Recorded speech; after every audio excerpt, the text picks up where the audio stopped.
Welcome to the Choreography of Negotiation podcast. Join us as we speak to the world's top negotiators with the focus of taking the reins and leveling the negotiation playing field.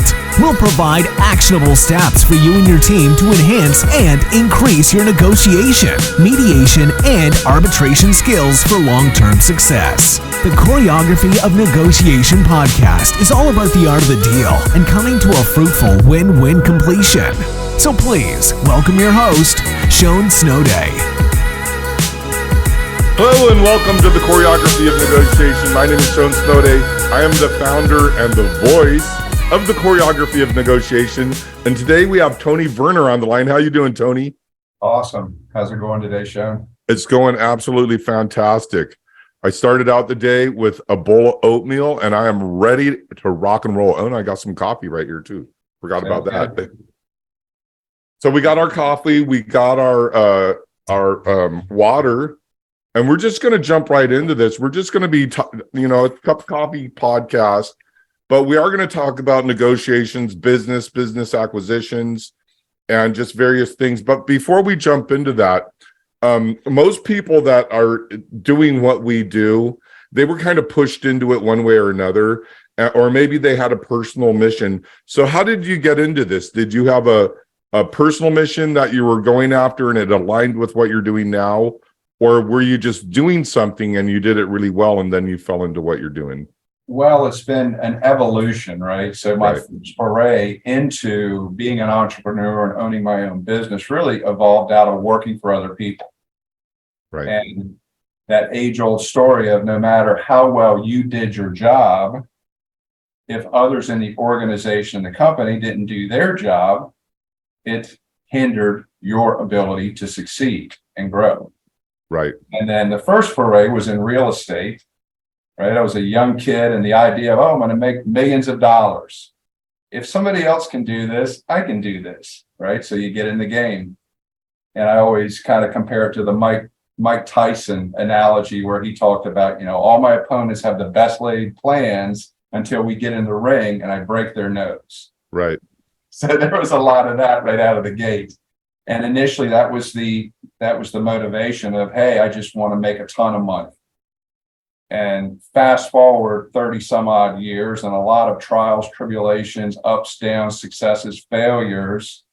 Today, the reason I do what I do is because of having those bad experiences and pain and the idea of if I can help other people not experience the pain points to be successful, that's what drives my operation today. Right. And we're going to jump into some of those failures and successes because I think that's the best thing on our podcast, especially the failures and how they became a success or what you thought was going to be a success and it became a big failure. But just before we get into that, tell us a little bit about what you do. So our core focus now is helping companies raise capital. So we have the luxury of seeing literally over the years, hundreds and hundreds of companies in different iterations, different stages, different industries, different constructs, and we see the good, the bad, and the ugly. Okay. And we've dialed in our process, and we're a data company of how to build that better mousetrap. And I'm glad we're talking today because it not only relates to my core focus of helping companies raise capital, but the methodology is so simple around ensuring success of a business, but also it relates to a lot of your audience members of acquisitions. Right. Right. So now you have a video on your site that explains this. Can you kind of go through that in a nutshell? Sure. So our better mousetrap, again, it's evolved over many years of doing this, combines technology and psychology. Well, what does that mean? So you have to have technology, a platform to drive inbound interest to anything from a marketing standpoint. So that's what we do in helping companies raise capital. It's a predictable process. And that's one of the things I see a lot of companies miss is they're operating from a position of hope, not know, right? And how do you build predictable, repeatable processes for whatever your end game is, whatever result you're looking for. So that's what we do in terms of technology. And the psychology driver is how do humans respond to information, offers, solutions for their situation, right? So that's the simplicity of it. And that's, again, many years of testing, results that didn't hit the mark, well, adjusting, optimizing. You hear all this stuff around AI today. Right. AI is wonderful. It's great. And when you look at our information on the website, there's one of the FAQs about AI. And this has been many, many years ago when you first started even hearing about AI. And I'm like, yes, but. So your Texas Instrument calculator is AI. Exactly. Right. So that's a whole. Surprised you have one of those. You don't need to go down that rabbit hole. Why do you have a calculator on your desk? Because I'm slow. Okay. It's comfort, right? Yeah. I've been using it for how long have these things been around? Calculating mortgage interest and future returns and all those things. No, that's great. I actually just brought that up the other day. This guy was saying stuff about AI and new technology, and it's going to be the end of the world, and I'm not going to touch it. And then I did like the whole Batman. Meanwhile, back at the Bat Cave, I have my abacus, my calculator, and my personal PC. It's like this AI thing, or like, hey Siri, turn down the stereo. Right. All of that, But back to what you were saying about with your software and how the personal touch to the human awareness, how does that really interact? Because I know, like in sales, you have to take people up, you have to kind of manipulate them in the mind.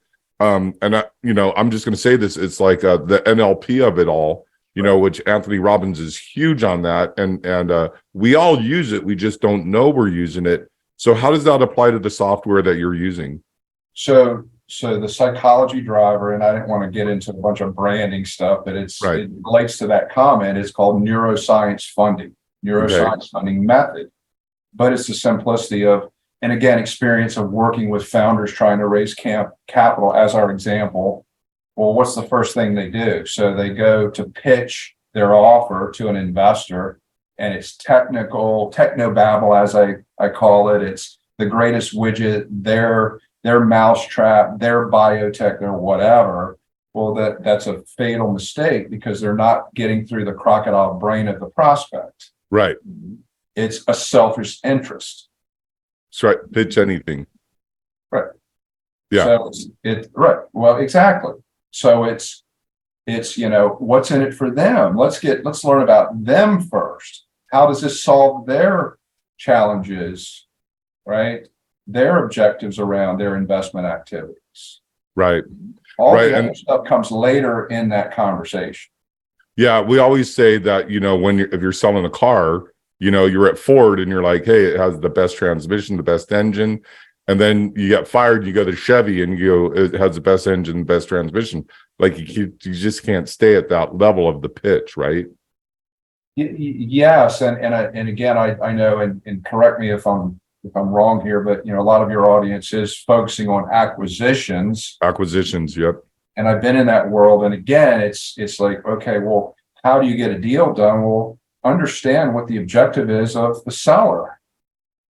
Why are they selling the business? Who does it impact? All those things. Dig deeper, right? The humanity of it all. We're talking about AI, but I focus also on HI, right? Human intelligence. So what would be like the top 5 questions that you would ask? In terms of in the investor consideration or in an acquisition scenario? In the acquisition, what you were just saying is a few questions. So why did you start the business? What was your motivation? Right. How has that gone? Has it achieved what you hoped it would? I'm not keeping track of the questions, so. Yeah, that's fine. So, what made you decide to exit the business? Right. Okay. What are you going to do with the money? Yeah. Those are all really great, powerful questions. Go what are ahead. the future plans, right? Is there a motivation that, again, it's the human component of, right? What are you going to do? Who else is that going to impact in your life if we're able to help you pull this off? Right. You actually have a picture behind you, and I've actually been there. And it's a little joke, a little inside joke. But, you know, people could say, well, you know, I plan on going to Italy or to, you know, I plan on traveling. And you could actually use that in your negotiations. And this is actually called the choreography of negotiation. So those are 5 really powerful questions that you can ask, because with the information they give you, and I'm in a deal right now where they had a accident, physical accident in the family, and they can no longer run the business. And now the business is going down. So they either have to sell it immediately, or they're just going to lose the business. Correct. And that question of who else does that impact? If they have employees, they're worried about that. That's a stressor. It's like, well, you know, if we could get this deal done, and you know that's a concern of theirs, would it make you feel better if we could maintain as much of the existing staff as possible? Right. I want to be clear that our objective is not to come in and clean house. Right. That gives them a comfort level. Gordon Gekko. You're right. Exactly.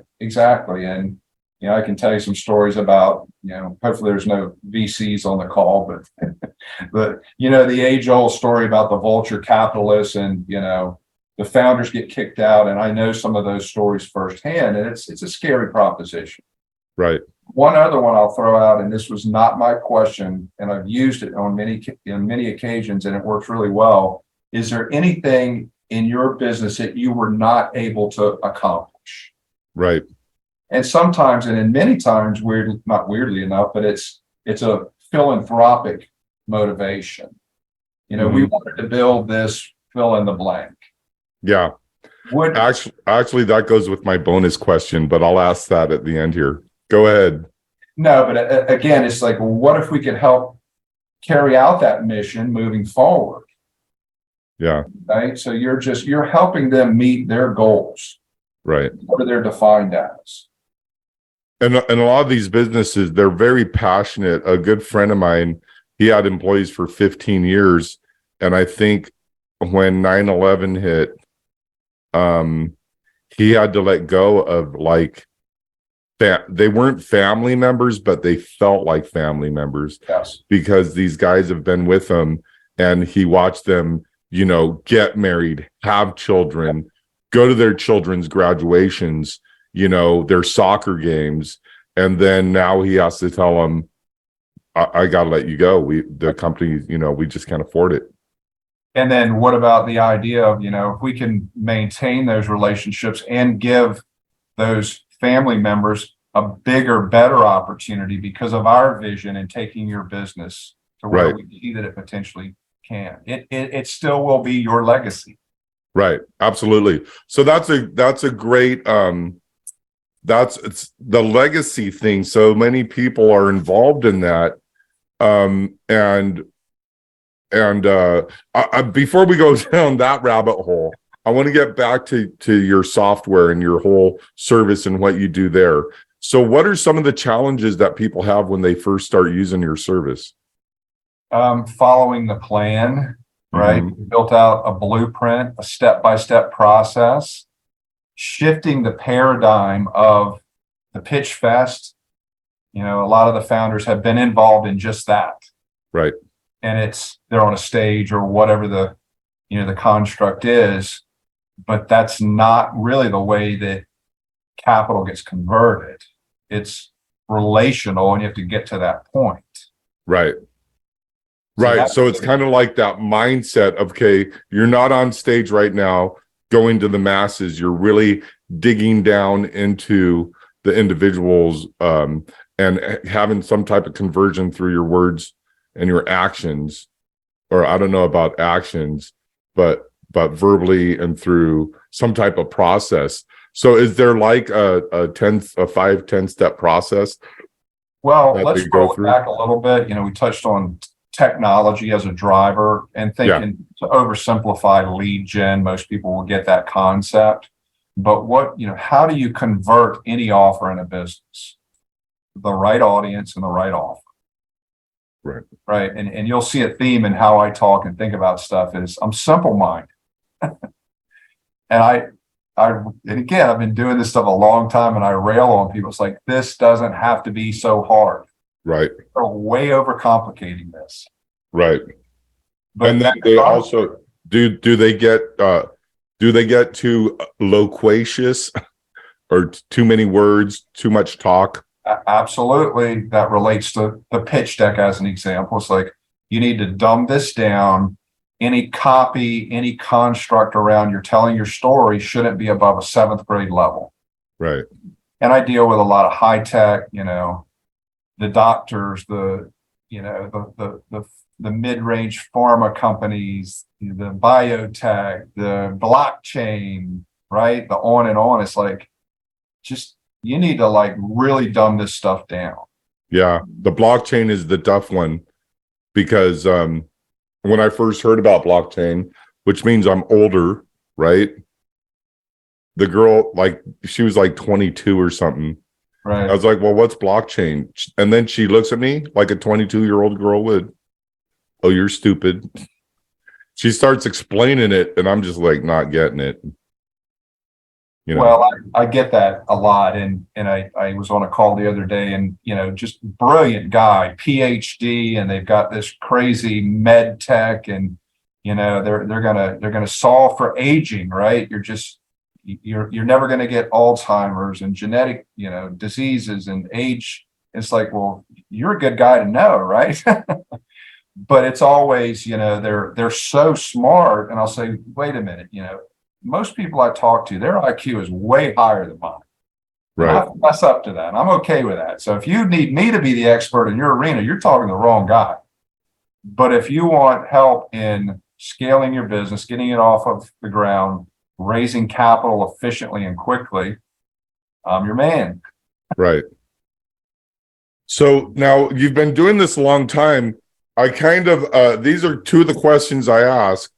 And one is, what is it? Because it is the choreography of negotiation, and where the choreography of negotiation comes from is it's not so much like we do a lot of stuff now online, like through Skype or through Zoom or through that Google technology. I don't know why people use that, but they do. And the thing is you can't so much see the body language at all times. But it's really like, are you going to sit next to each other by the table? Are you going to sit across from each other? Are you going to be doing a negotiation and bring your spouse with you so that your spouse, whether it's a man or a woman, is going to say, wow, that's a really good deal. You should take that. And you're like, right. So what are some deals that you've had in the past that they looked like they were going to be successful, but they fell through? And what did you do about that? And what did you learn?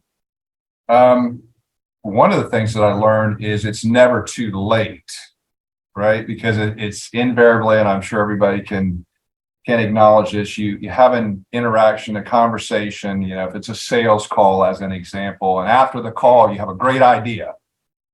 Oh, I had this opening and I should have said this and I could have reinforced it, right? But it's never too late. We'll go do it. Follow up, right? Deal's done. Resurrect the deal. Yeah. Right? You're going to digest and you're going to have, and it happens all too frequently after the fact, some solution that may come about that could solve for whatever the missing piece of the puzzle was. Right. And you hit the nail on the head. A lot of the times it is either that, well, the spouse wasn't involved or a partner that you think you've got a deal done. And the other thing that I've gotten much better at is, just be direct and straightforward with people, right? Do we have a deal? Is there anything missing? Is there anything that you have heartburn over? Pose those questions. People respect and appreciate that. Right. Don't shy away from that. Right. Have you ever had a time where you thought a deal was falling through, where it just wasn't going to happen, and then it just shifted into a success, like more of a success than you even anticipated? Yes. And one of the things that happens a lot in our arena, and we've tried to mitigate this through conversion process of people want references right away, right? I want to talk to somebody, and again, it's generally these real obscure industries, business models that, I want to talk to somebody that's similar to this that you've helped raise capital for. Well, number one, that's a problem just in terms of, SEC compliance and regulatory issues and all that. So number two, when people have a better mousetrap, they're not going to spill their guts. Right. They want to keep it close to the vest. So Right. then it's, well, we've tried to deal with that and mitigate that up front with making our offer crystal clear, termination clauses in contracts, just giving them a comfort level. Look, what's the risk calculus of us working together? Right. And that's what you need to think about in terms of, well, how do you, and I've had situations, to answer your question, situations where you thought that it was just going to go off the rails because you just could never give them what they're asking for. Right. But then they circle back around. It's like, well, we're good. Let's do this. Yeah. And in fact, the gentleman I referenced, the guy who's a PhD with, the aging technology or whatever, he drilled me. And I'm straight with people. He's like, well, give me data and percentage. I'm like, I don't know. Again, that's not important. Focus on this. And I thought it was going to derail because I had originally dealt with his partner and spent more time with him. He wanted to get kind of the blessing from the technical partner, if you will, to do the deal. And I thought that might have derailed it, but we are moving forward with that. Yeah. That's always difficult. That's always difficult. I've had that where, I thought I had the deal closed. I thought I had everyone that was going to rubber stamp it. And then the mystery VIP shows up, the mystery decision maker.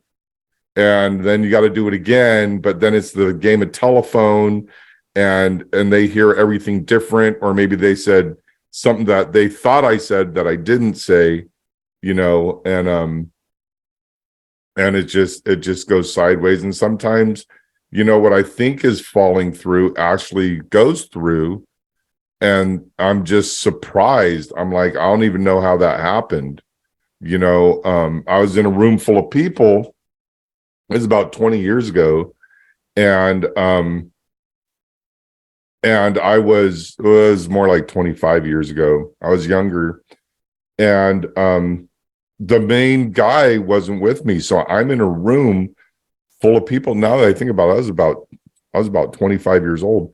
And I'm in a room full of 40, 50, 60-year-old men and women. And the other guy missed his flight. So they're like, show him, go handle it. So I just went in there and told jokes for like an hour. And I just walked out of there going, man, I ruined that. But I didn't know what else to do. Right. And they loved it. They loved me and they loved the company. And I don't even think I really said anything of value, but apparently I did, Well, but how do you, again, one of the common themes in evaluating businesses to acquire, or what's the success, what's the strategic plan, and I'll touch on kind of methodology of, most people are familiar with SWOT analysis, right? The traditional strengths, weaknesses, opportunities, threats. Put a little different spin on that, and it's solutions, what's missing, right? Outcomes and time bombs. Okay. So you think in those terms, and how do you mitigate that potential, scenario we're talking about of, hey, there's another decision maker. Well, build that into your process. Right. That's a time bomb that could blow up and kill the deal. Well, how do you deal with that? That's got to be early in the process. Let's be crystal clear who decides to move this deal forward. Let's get them involved now, not at the 11th hour. Right. That's going to be part of your built process. And talking about predictability, right? So what was the S? That's solutions. So the SWOT, you took the SWOT and then you flipped it around. Yes. So how do you describe the S? Okay. So we start with the W. What's Okay. missing, right? Okay. So that's the, and again, this will be good for people looking at acquiring companies. What's missing that needs to be there to ensure the success of the business? Okay, well, let's identify that. You have to go through, again, acronyms, right? 3Ds: diagnose, design, dominate through execution. So you go through that diagnostic phase, pulling the thing apart. What's missing? Okay, why aren't they hitting on all cylinders? Well, maybe their sales and marketing sucks. Well, that's what's missing. So the S is a solution. How are we going to solve for that? Well, we've got either internally or as an outsource, a kick-ass sales and marketing team. Okay, so you're solving for that to provide the outcomes, the results that that's going to produce. With that eye always towards those time bombs, right? What could blow up, Right. and either kill the deal or, potentially worse, you get in the deal, acquire the company, and that time bomb was buried. Right. And that's in the sim, it's like very hard to find some of those time bombs. And once you find them, you bring them up, then that's when, you either got to walk or, Right. it can get dangerous. We have some guys going through this right now.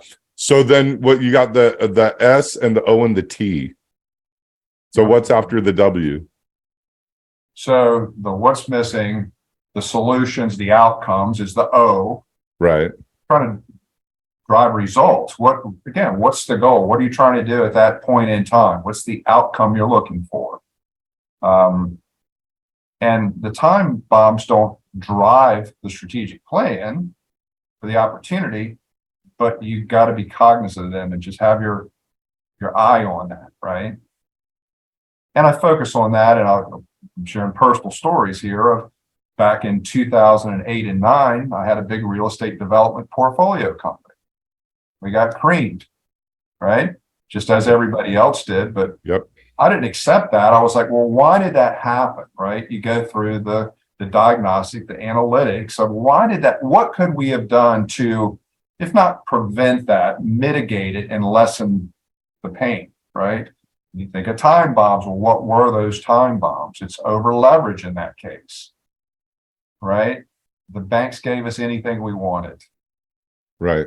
That didn't mean we were the smartest guys on the planet. And you fall prey to that, right?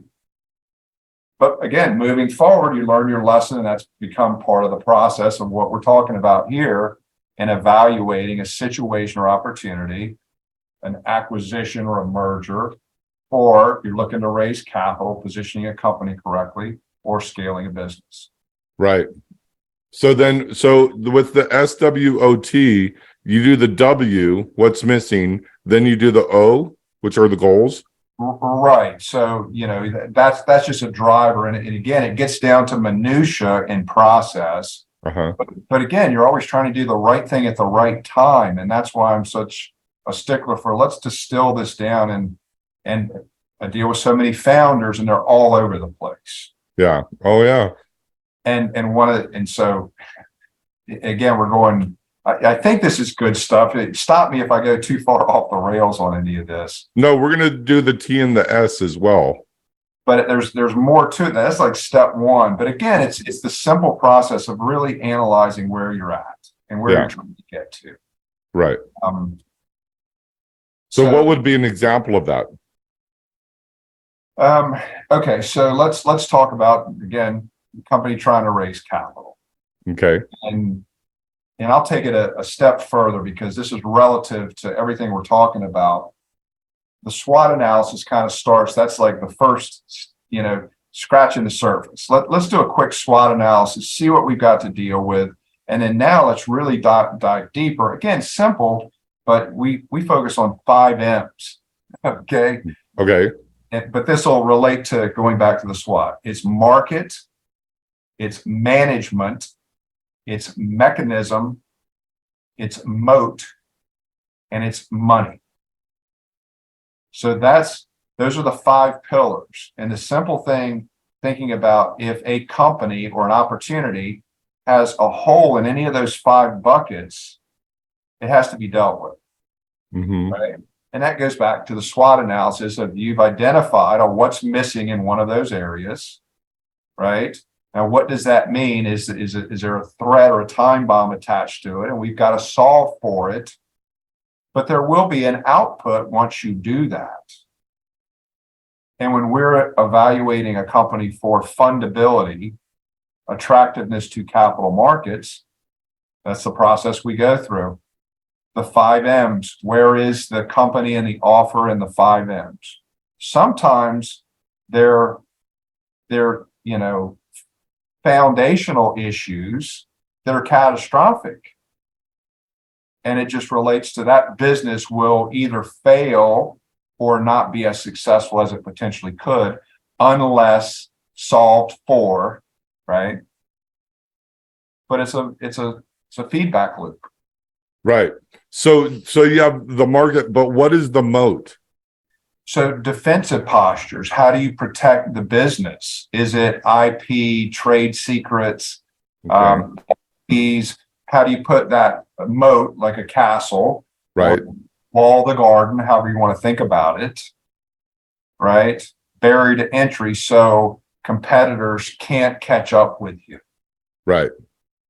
Yeah, we do something with patents, and a lot of people don't really understand with patents. And I just had an event for patent law that you invent something, right?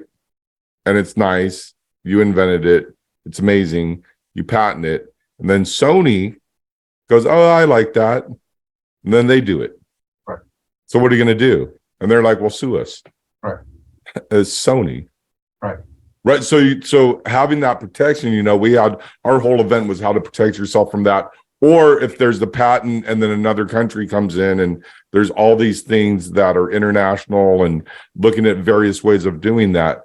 That's where you really got to drill down into protecting yourself. Also, of course, with the marketing and the sales and keeping that really super simple. One of the problems I have, because I represented Microsoft for a long time, I'm a Microsoft engineer.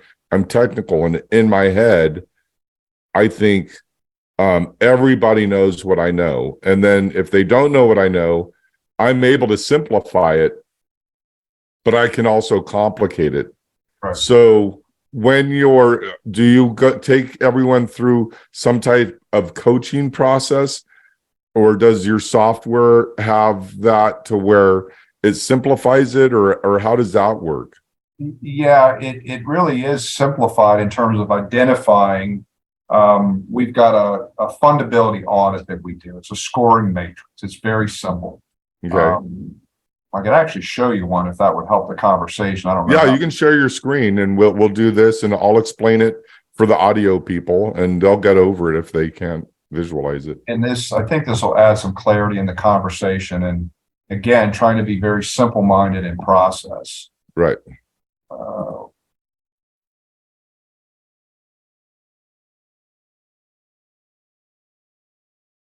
Can you see that? Yep. So you see here the 5 M's, right? Okay. This is really just the subsets of those 5 M's. And when we're talking to potential partners, clients to help a company raise capital, our step 1 is to get them to understand the methodology, our mechanism, right? That's one of the 5 M's of how we do this, understanding the driver of technology, a platform, and a process being the neuroscience funding method that helps bring in the right potential investors, the audience, but convert them as well through process. Right. So I kind of want to repeat that for the audience.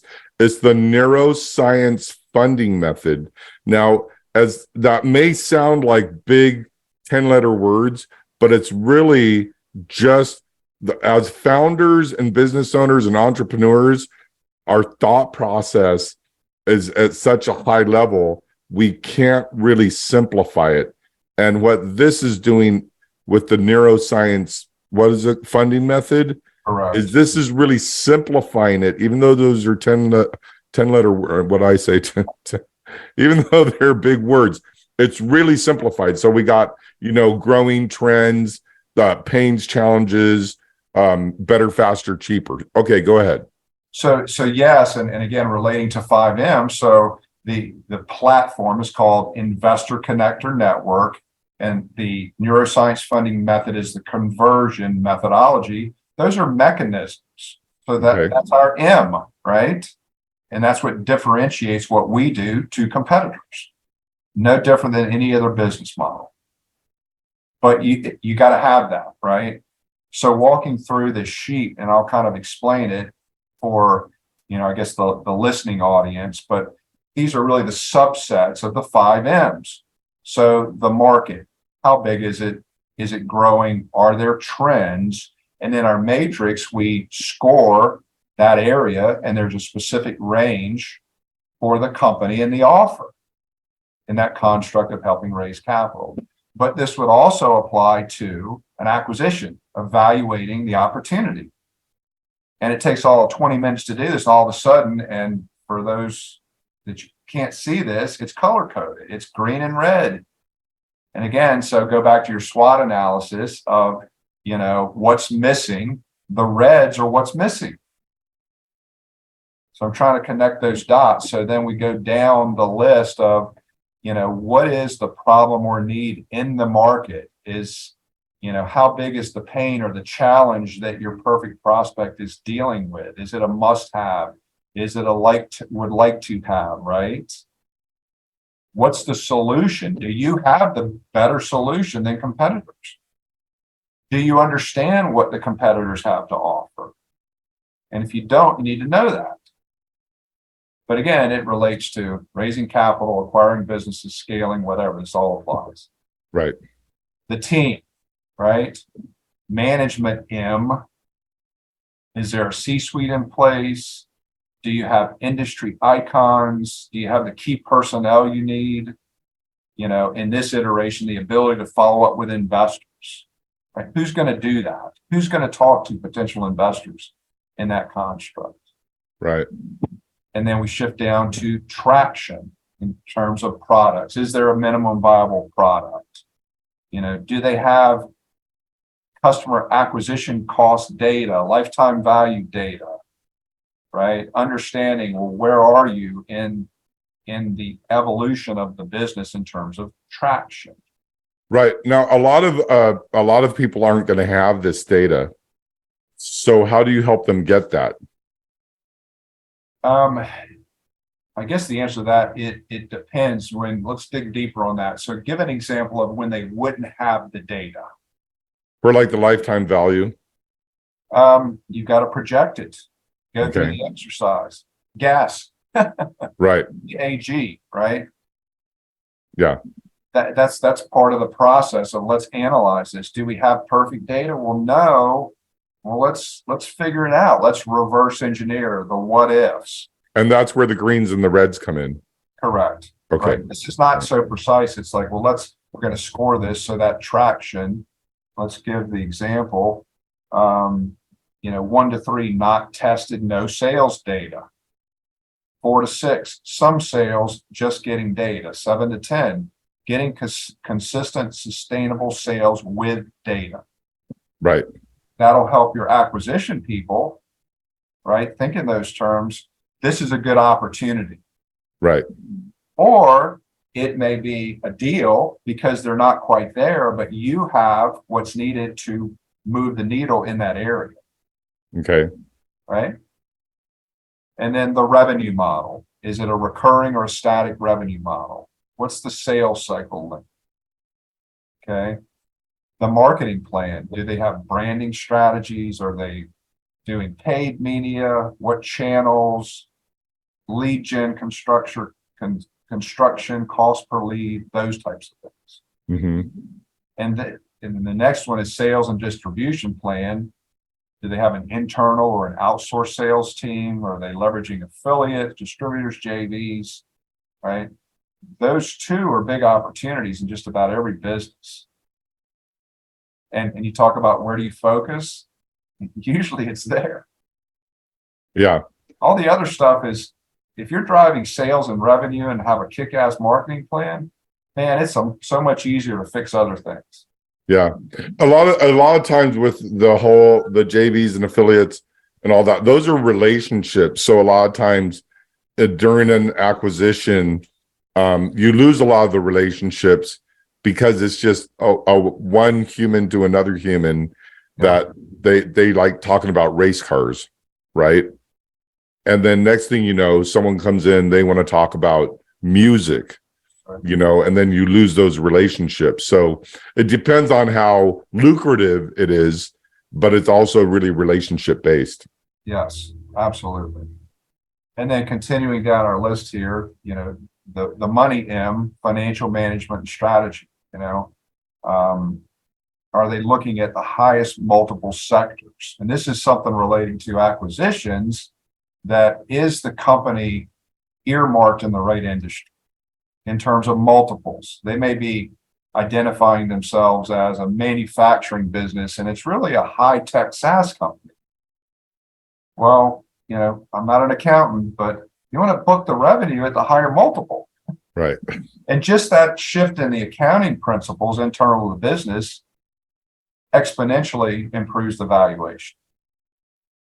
But that's one of those strategic things around financial management and strategy. Okay. KPIs, burn rate, etc. Having those plans, understanding that. The moat, IP strategies, patents, processes, trademarks, copyrights, competitive advantage, threat mitigation. Right? Again, and you hit the nail on the head. Don't just hang your hat on patents.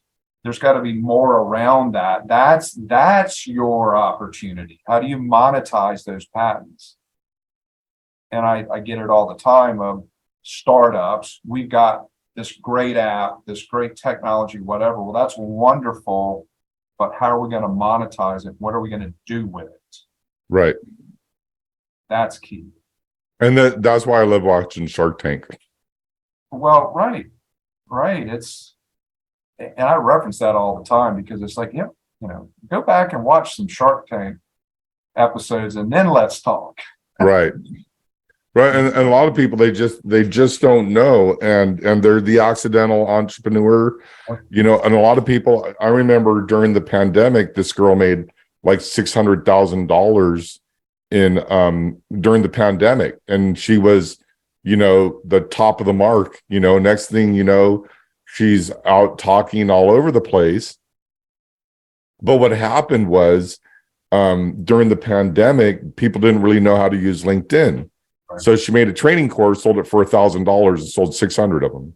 So she made 600 grand. Right. The next year, when the pandemic was going down, no one cared. Right.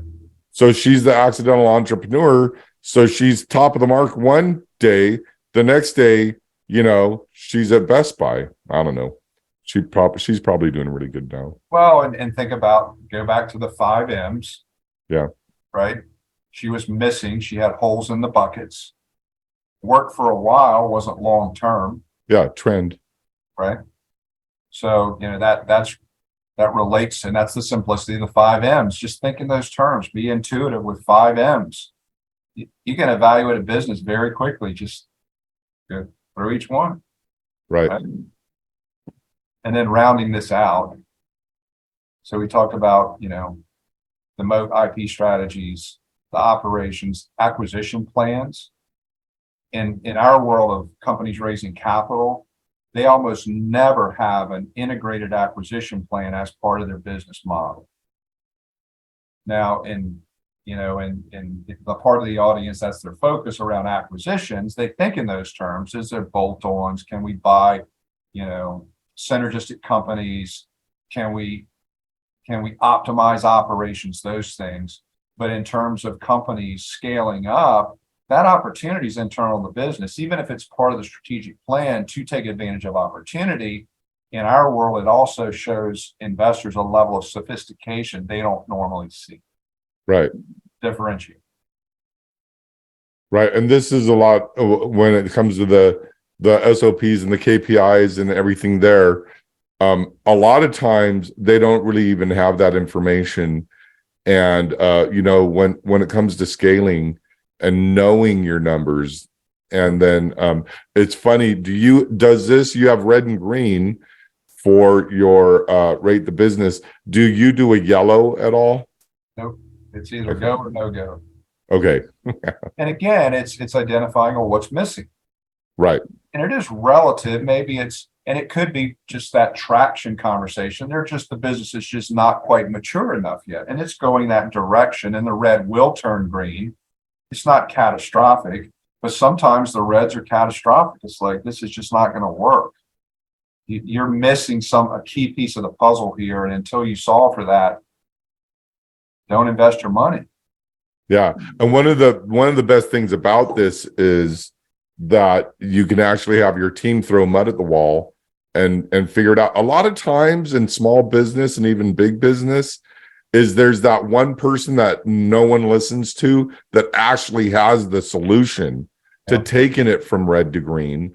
And when you bring them all into a room and everyone gets a voice, they all get to throw the mud at the wall, then that one silent person, they say, and you're like, wow, that's the missing link. That's the missing component. And then you could take it to the next level. And I talk about that all the time. Well, and again, it's prioritization of efforts and the cost of the effort, right? Is it capital? Is it personnel? Is it time? But as we identify these, in this example we're citing here, we got 1, 2, 3, 4 reds. And then we would just evaluate, well, okay, what's the most important one of these to solve for? Going back to the SWOT, right? Right. And that's how you scale quickly, because when you're efficient in this process, timelines get compressed. Right. That's key. And then to finish this up, we've got in our example, fundraising, exit assets, pitch decks, executive summaries, the legal docs, all the stuff that's needed to get a capital raise done. Where do they stand in that? And then investor lead gen system. How are they able to drive in the right fit prospects? The key challenge most companies have is, I always get them to tell me, well, what have you done in the past? What worked? What hasn't worked? Why hasn't it worked? How many conversations do you have a week, a month? There's never enough. They're not the right fit. It's not predictable.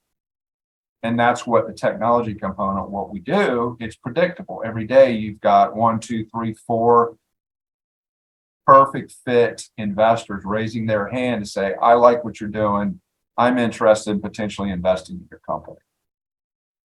Stacking the odds in your favor. I use casino analogies a lot. And one of our scaling documents is called the Business Casino Scaling Blueprint. Well, who wins in the casino? Not the gambler. How do you stack the odds in your favor? And that's what we're consistently trying to do. Right.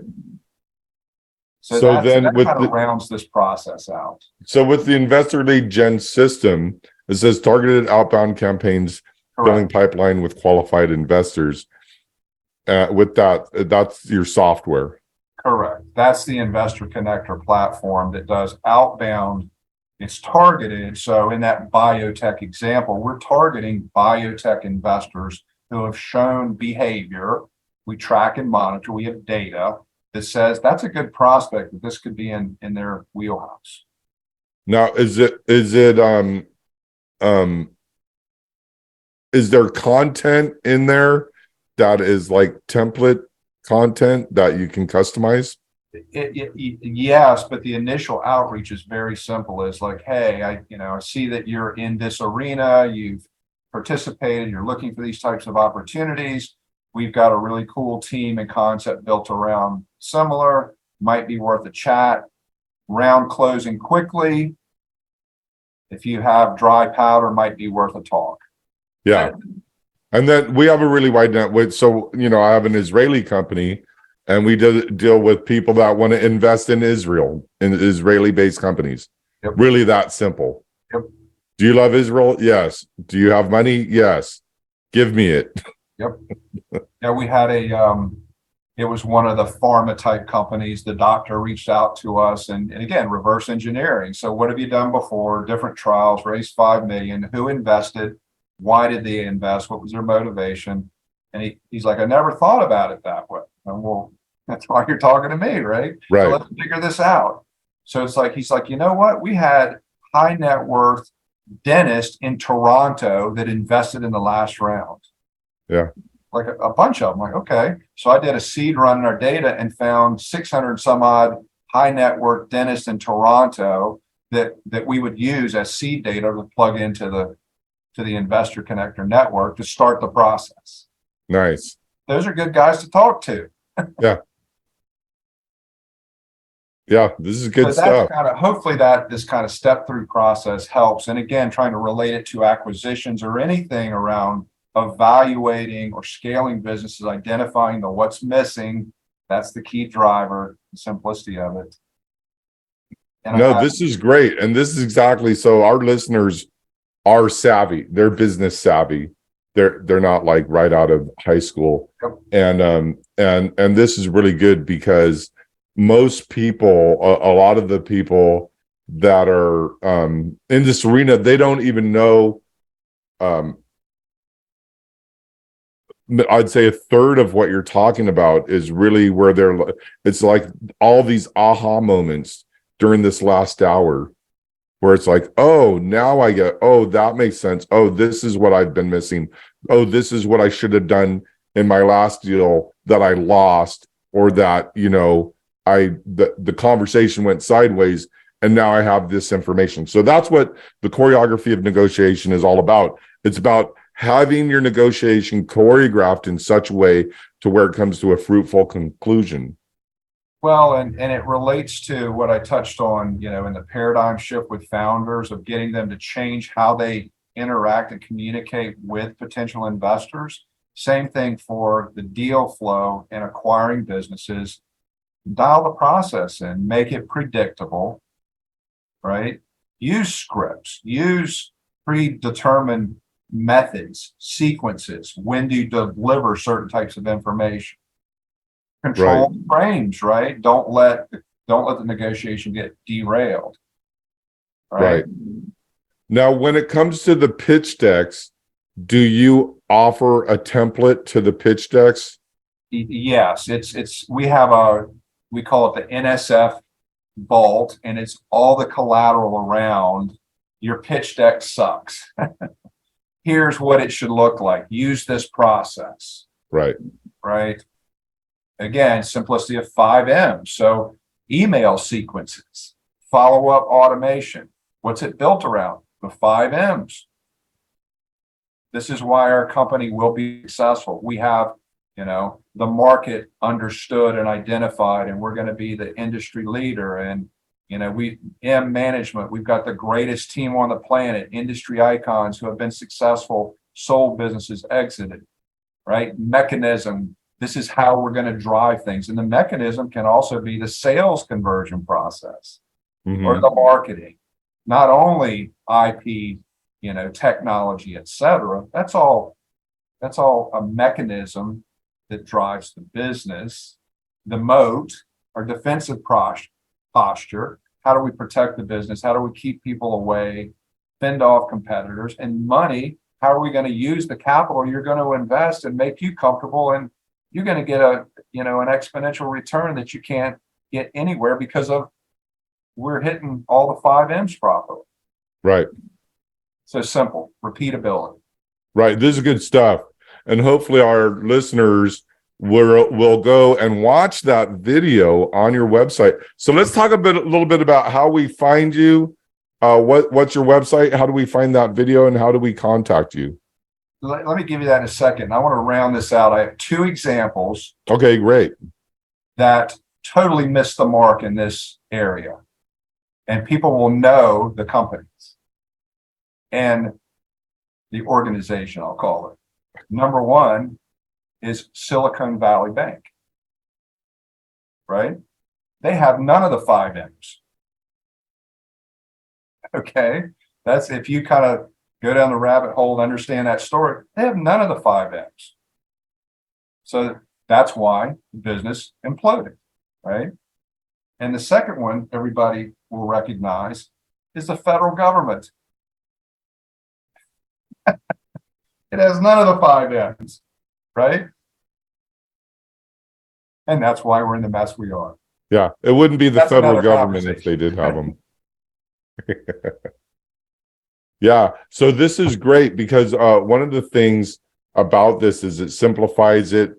It really gets down to what you call the alligator brain, to where people can understand it at like a 3rd grade level, to where it's not complicated.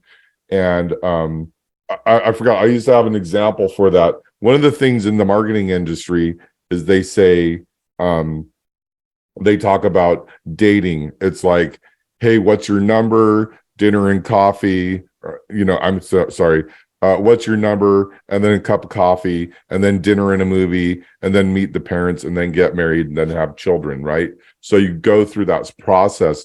So this is the same way, is there's a system, it's systematized, and there's a process, and there's the way to follow it to where you are successful because you have it written out in a specific way. Absolutely. Correct? But to kind of expand on that idea of, do you want coffee? Well, the first question is, do you even like coffee? Right. Right. But that relates to talking about getting founders to shift their mindset. And part of the neuroscience funding method, the psychology, is not only prospect driven, but it's from the founder standpoint. Because one of the coolest things about what I do is, we're doing this to generate revenue and to make money. But as I see these founders get more confident in pitching their opportunity to an investor, that's really cool, right? So their confidence level goes up because of process. Right. No different than negotiating a deal to acquire the business. Yeah. So that's awesome. Well, we're at the top of the hour. So how would we find you? How do the listeners find you and maybe get in contact, or at least watch the video and get more information on what this is all about? Yes, easy peasy. So the website is capraisesuccess.com. And we've got a couple of videos on that site that kind of walk through the methodology and process. And again, it just shifts the idea. If you're looking to acquire business, how do we evaluate the business opportunity? And then my email is tony@capraisesuccess.com. Okay, so Capraise Success is CAPRAISESUCCESS.com. That's it. And then your email is Tony, and how do you spell Tony? Tony. Tony, not I. Yes, that's a girl's name. That's like Tony Tennille. Right. And so, okay. So thank you so much for being our guest today on the choreography of negotiation. This is absolutely fantastic. So again, that's Tony Verner.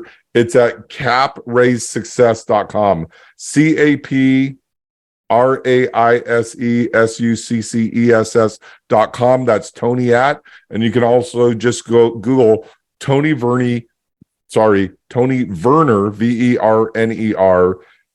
at Capraise Success, and his LinkedIn will come to the top. You can click on that, connect with him, and interact. But I'd really love for you to just go to that website, watch the video, get a better understanding, and then set an appointment with him. Do you have appointment setting software on your website? Yeah, there's links on everything we have, and happy to have that initial conversation. We can run through this exercise, right, for acquisitions, for whatever, to evaluate. It's so quick. Okay. Well, thanks again, Tony. Thanks again, Tony.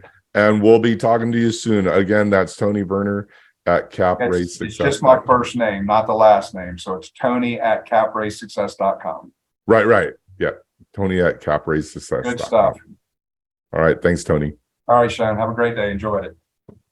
Thank you for joining in on another episode of the Choreography of Negotiation podcast. But your journey has only just begun. For more resources like insights on education and support, head to choreographyofnegotiation.com for our negotiation strategies on mastering the art of the deal, skills, and getting your business in front of more people. so you can sustain and grow and close more deals.